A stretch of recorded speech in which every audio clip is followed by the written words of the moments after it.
So I wanted to talk about climate change and electric vehicles. Argument that I get confronted with often about electric vehicles is that there's a lot of CO2 emissions that the car is producing when it's first being made.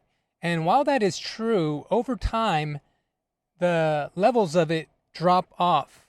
So you can expect the CO2 emissions to pretty much even out over the course of time.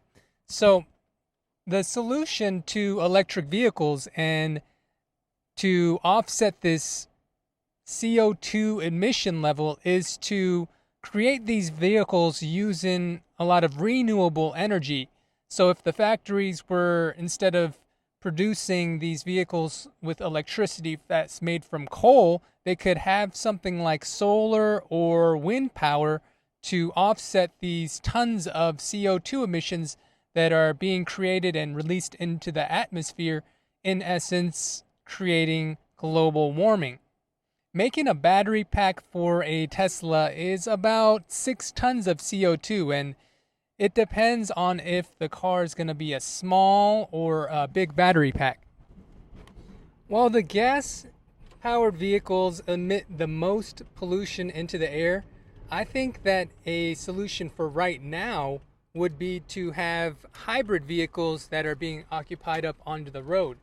This way, something like a hybrid electric vehicle like a Toyota Prius or some kind of combination of gasoline and electric, it would help to offset the carbon dioxide and all kinds of pollution immediately. So that's what I wanted to talk about, and how solar and wind farms could help with all of this. Lithium batteries, they're being recycled from what Tesla is saying, but some people are saying, well, what about these child slavery that's going on at these deposits in China, Africa, and Mexico? And haven't you ever heard of like the blood cobalt? Isn't that the argument that's going on these days? Well, Tesla, they stated that they're using cobalt-free batteries, and it's being used right now in more than half of its newer vehicles that are produced. So just something to keep in mind if you're a stockholder. Don't worry about things that are being commented about these lithium-ion batteries that are negative like that. And don't be worried about stock splits that are going on. They don't affect the longevity of the company. Thank you for watching my thoughts of Tesla batteries and the longevity of them, the carbon dioxide of them, and how they're impacting the environment and the longevity of the company.